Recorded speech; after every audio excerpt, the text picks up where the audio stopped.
This is X.A. Anderson, and welcome to another show of the Principal Podcast. Today, I am excited to have Veronica Southerland with us on the show today. Veronica is an author. She's a speaker. She actually has a number of self-published books, the latest being a 30-day devotional entitled Talking Daily with God, a 30-day challenge to develop the discipline of daily prayer.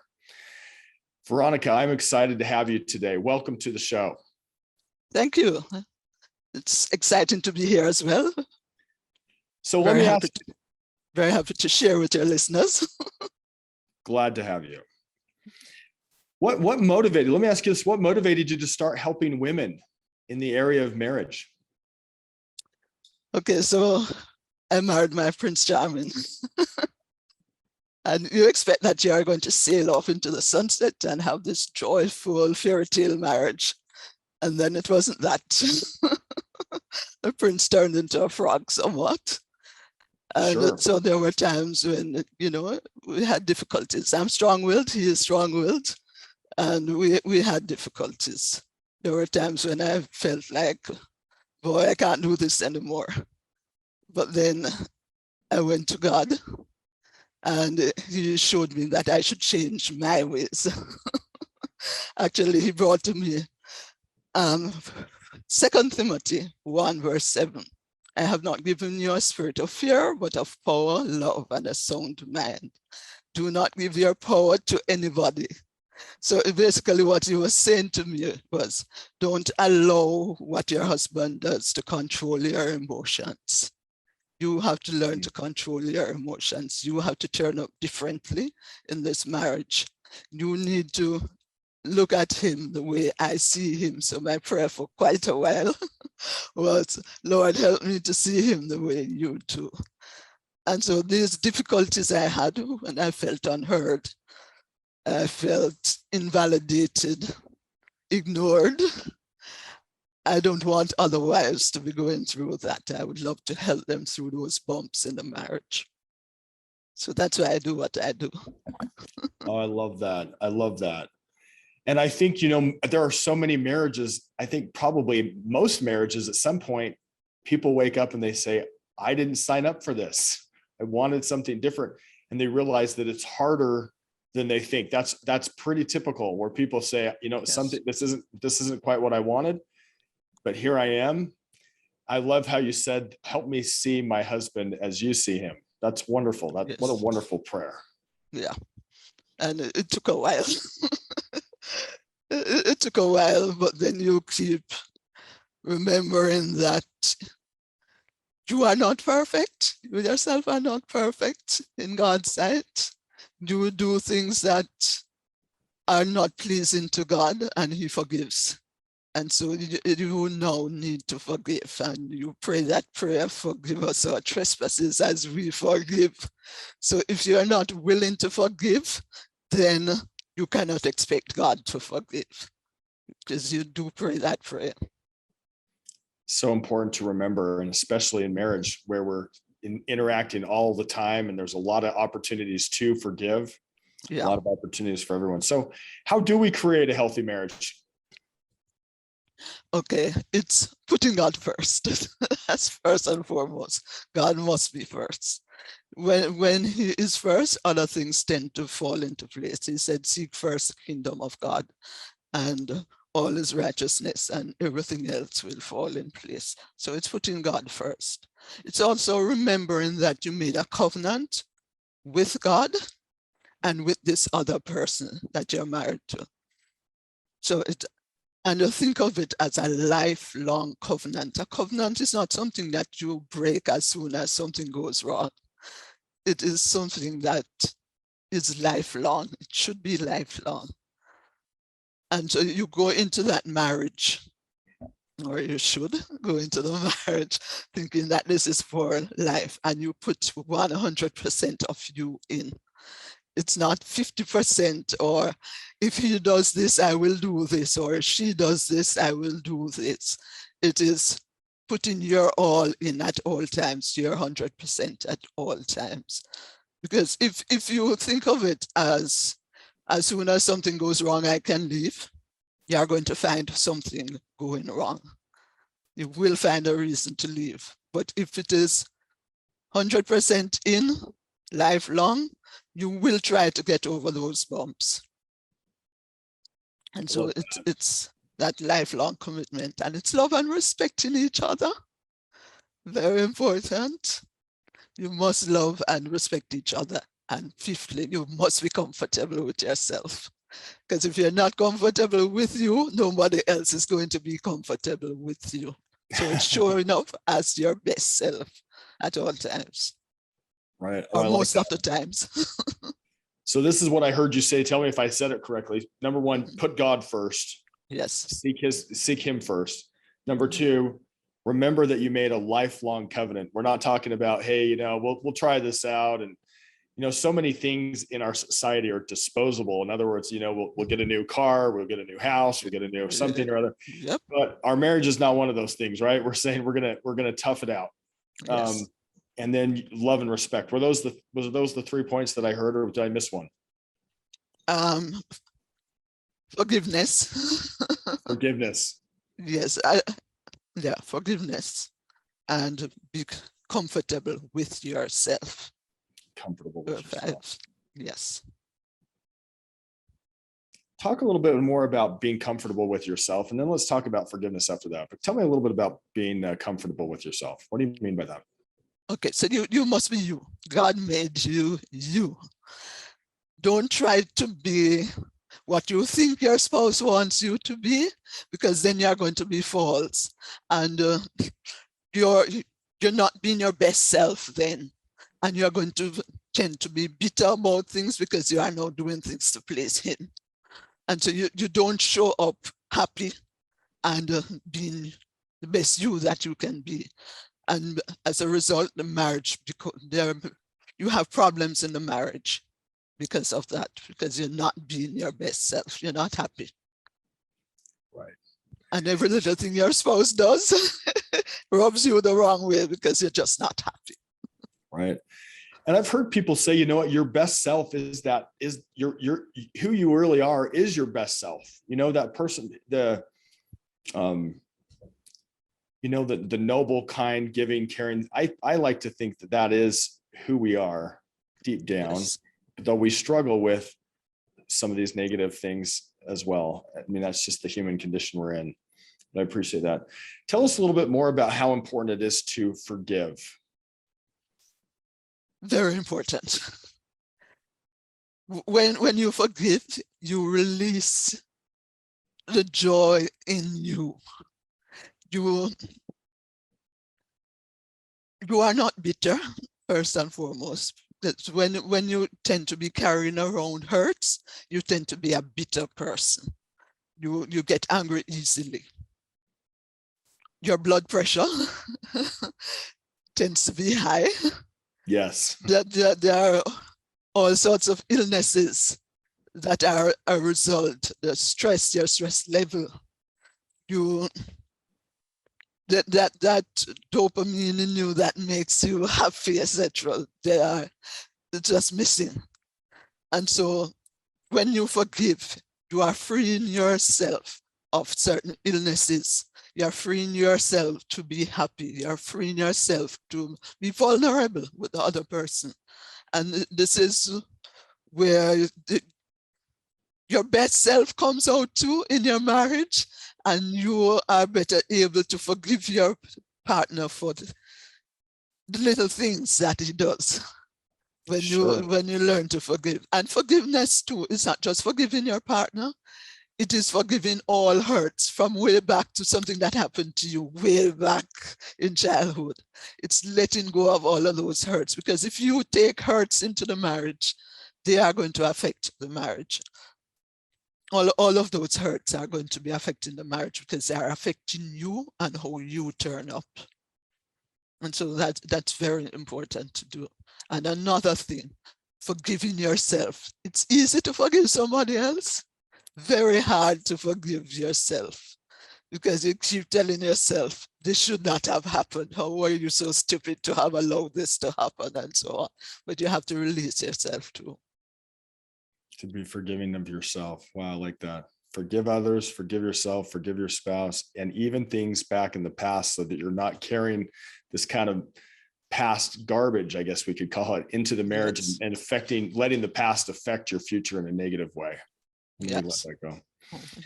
So maybe we've already talked a little bit about it, but so if somebody says, I want to divorce proof my marriage, what are the steps? Have we just talked about it already, or what are the steps for divorce proofing?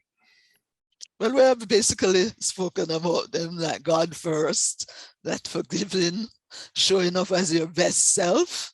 Mm-hmm. Those are all important steps in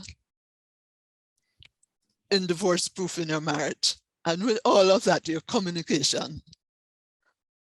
It helps, all of this helps your communication with So each other. let's talk about that. What are 3 easy ways we can improve our communication in our marriages? Could you give us a few different pointers on that? Okay, so you have to recognize some of the blocks to communication. We spoke about some of them already. The unforgiveness, that's a block to communication. When you're carrying unforgiveness, hurts, when you have those hurts there. Misunderstanding each other. Okay, I think of love as being hugging and kissing, but you think of love as providing for me. So you have those misunderstandings because persons experience words differently. Their experience, the way you were brought up, your experience will make you give meaning to things differently from the other person's experience. And so you have misunderstandings as a result, and that can be a block to communication. When I mean one thing because of my experience and you think of it another way because of your experience. So that's a big block to communication. It's also your communication style. There are some people that you love to touch things, you want to see things and manipulate them, while somebody else is more audible. They want to hear things, so they want to hear you tell them that you love them, while you need to give you a gift. You want to have something tangible that you can manipulate. So these are things that we need to recognize in our marriages. Some of the blocks are things that can block communication, and some of the ways in which you communicate. Yes, you wanted to say something. No, I like that. I really like that. So realizing, it's really interesting that you say this, because even in my own marriage, I know, for example, I like it when my wife says nice things to me, and I like the physical touch thing. My wife is more like it when I help around the house. So if I want my wife to go, if I want to drive my wife and do a really good thing for her, when I say drive my wife, I mean drive her crazy in a good way. Right? Yes, yes, yes. She would much rather that I help with the dishes or help with something around the house than she would that I give her some flowers. That flowers Sounds like really me. mean that much to me, right? Yeah. If I help out, I'm doing great. If I give her some flowers, she's kind of like, well, thanks.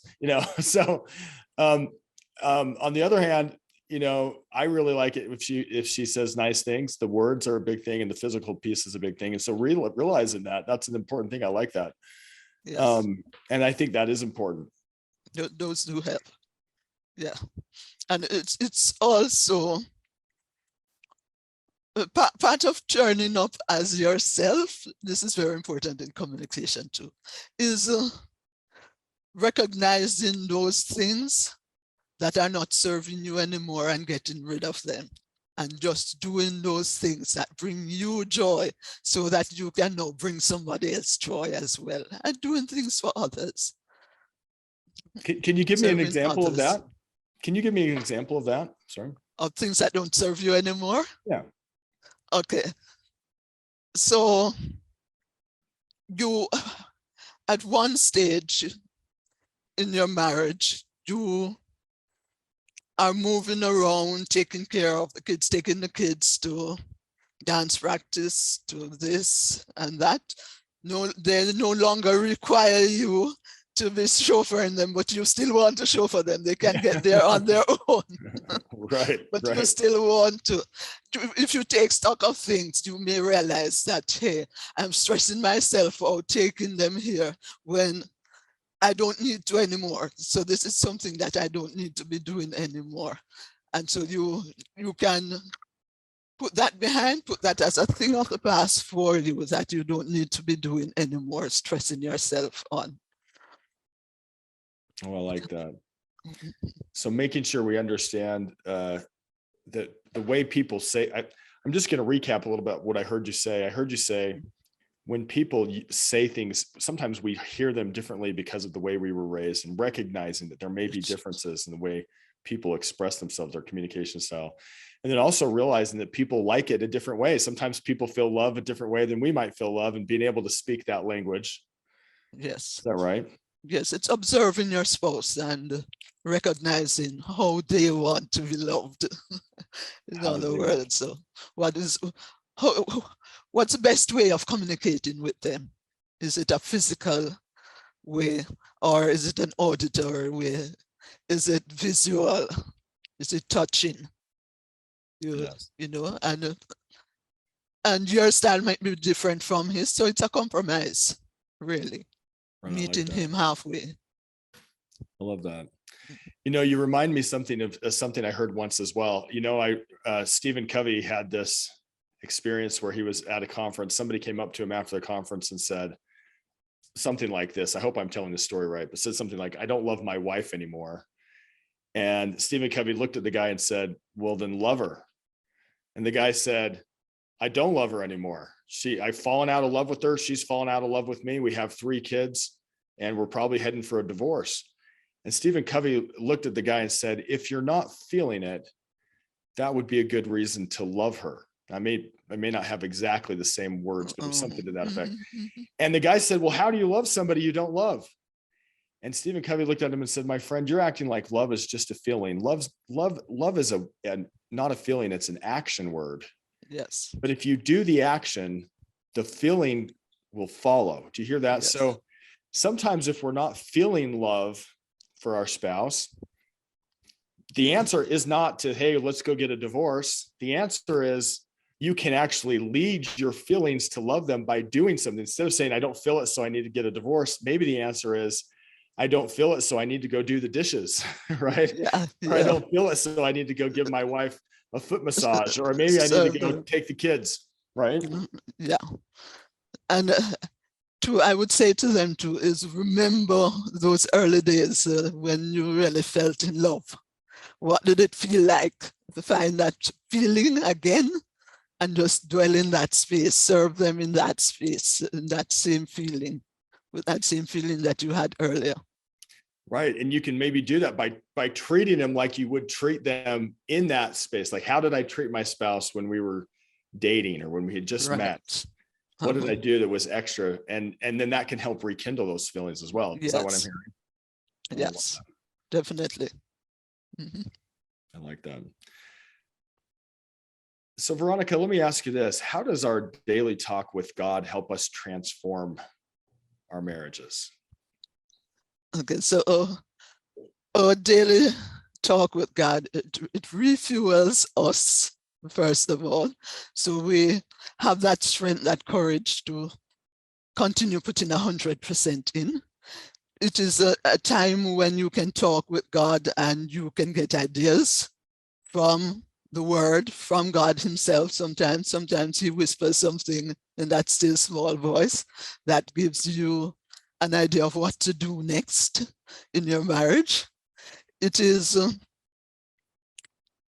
that connection with God that fuels everything else that you do within the marriage. So that talk is very important in giving you ideas for what to do in the marriage itself and giving you ideas for how you show up in your marriage. I like that. And it's interesting. I spoke to someone and when I was speaking to him, he said, one of the best ways I get these talks with God and praying is where I can be in a quiet place, usually in the morning, He said, sometimes as I'm praying, I'll have these thoughts that come to mind that I can do certain things. And if I write them down right then, I can remember them. And they might just be a little thought that I need to do this, or I need to help so-and-so, or I need to do this for my spouse, my husband or my wife or whatever. And then and through the day, if I've written them down, I can remember those little thoughts, those little promptings that I had of what to do. Yes. And it's so important. Those little things really are the big things. They are. Well, Veronica, you're calling us you're on the show from Jamaica today. Is that correct? Yes, I am. Wow, wonderful. What a blessing to have you here. Well, let me ask you this. How can people get a hold of you, Veronica? Okay, they can go to my website, veronicavsoutherland.com. veronicavsoutherland.com. Yes. And we'll put that in the show notes for anyone wishing to go to see, to reach out to you. Can you tell us a little bit more about the books that you've written? Okay, Talking Daily with God, that's a devotional, and it's a book to be intentional about your daily time with God. It speaks about prayer, why we pray, the benefits of prayer. It speaks about that spiritual battle that is going on at the moment for our souls and how we can win that battle. That's basically it. Oh, I love it.